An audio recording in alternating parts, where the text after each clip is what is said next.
Hello friends, welcome to খেল দুনিয়া। সমস্ত টিম এক এক করে অফিসিয়াল আপডেট দেওয়া শুরু করলেও মোহনবাগান কিন্তু এখনও অবধি কোনো প্লেয়ারের অফিসিয়াল আপডেট দেয়নি। মোহনবাগানের প্লেয়ারদের নিয়ে প্রথম থেকেই কিন্তু একটা চুপচাপ একটা ভাব লক্ষ্য করা যাচ্ছে। কোনো নিউজই কিন্তু সামনে আসছে না। 2-3 দিন আগে কোচের নামটা অ্যানাউন্স করার পর ভাবা হয়েছিল যে প্লেয়ারদের নামও কিন্তু এবার এক এক করে অ্যানাউন্স করে দেবে, কিন্তু এখনও অবধি কিন্তু কোনো প্লেয়ারের নাম অ্যানাউন্স করেনি মোহনবাগান। তবে এই মুহূর্তে কিন্তু যেসব প্লেয়ারদের নাম এতদিন মার্কেটে ঘুরে বেড়াচ্ছিল তার মধ্যে সব থেকে একটা বড় নাম, সেটা হচ্ছে জিকসন সিং। সেই নিউজটা কিন্তু এই মুহূর্তে সামনে আসছে। মোহনবাগানের তরফ থেকে কবে অফিসিয়ালি কনফার্ম করা হবে জানা নেই, তবে মোহনবাগান যে জিকসন সিংকে সই করিয়ে নিয়েছে তার কিন্তু আপডেট চলে এসছে। জিকসন সিংকে কিন্তু 100% কনফার্ম করে নিয়েছে এবং তিনি কিন্তু মোহনবাগানে সই করে নিয়েছেন এবং তোমরা তাকে কিন্তু আগামী 5 বছরের জন্য মোহনবাগান জার্সি পরে তাকে খেলতে দেখবে এবং 5 বছরের চুক্তিতে একটা লম্বা চুক্তি করা হয়েছে তার সাথে।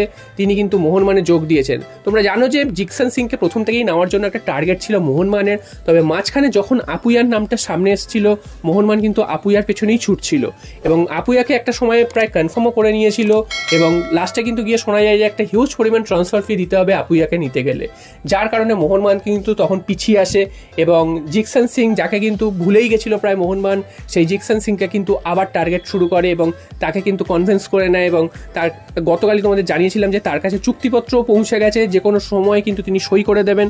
তো অবশেষে কিন্তু আজকের কিছুক্ষণ আগে তিনি সই করেছেন এমনটাই কিন্তু জানা যাচ্ছে এবং তাকে 5 বছরের চুক্তিতে মোহনবাগান সই করিয়েছে। তো মোহনবাগান সমস্ত ইন্ডিয়ান প্লেয়ার যারা কিন্তু একটু অল্প বয়স তাদেরকে কিন্তু একটা দীর্ঘমেয়াদী চুক্তিতে সই করায়। এতে লাভ হচ্ছে তারা, যেমন মোহনবাগান দীর্ঘদিন তাদের সার্ভিসটা পেতে পারে, আবার এটাও একটা লাভ আছে যদি কোনো প্লেয়ার খুব খারাপ ফর্ম করে বা খেলতে না পারে সেই সময় কিন্তু সেই প্লেয়ারকে ছেড়ে দিলেও অন্য যখন ক্লাবে যাবে সেখানে কিন্তু একটা বিশাল ট্রান্সফার ফি পাবে মোহনবাগান।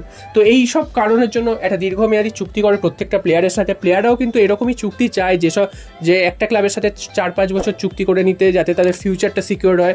তো জিকসন সিংও কিন্তু সেই পথেই হাঁটলেন এবং মোহনবাগানে কিন্তু তিনি আগামী 5 বছরের জন্য চুক্তিবদ্ধ হলেন। এবার প্রশ্ন হচ্ছে অফিসিয়াল আপডেট কবে আসবে। তো তোমাদের জানিয়ে দিই যে অফিসিয়াল আপডেট কিন্তু 2-1 দিনের মধ্যেই কি তার কয়েকদিনের মধ্যেই আসবে। তো মোহনবাগান ম্যানেজমেন্ট এতটা কেন চুপচাপ রয়েছে সেটা বোঝা যাচ্ছে না। তো এই নিউজটা সামনে এসছে এই মুহূর্তে, তোমাদের কিন্তু জানিয়ে দিলাম। তো মোহনবাগানের জন্য এটা কিন্তু একটা বড় সাইনিং।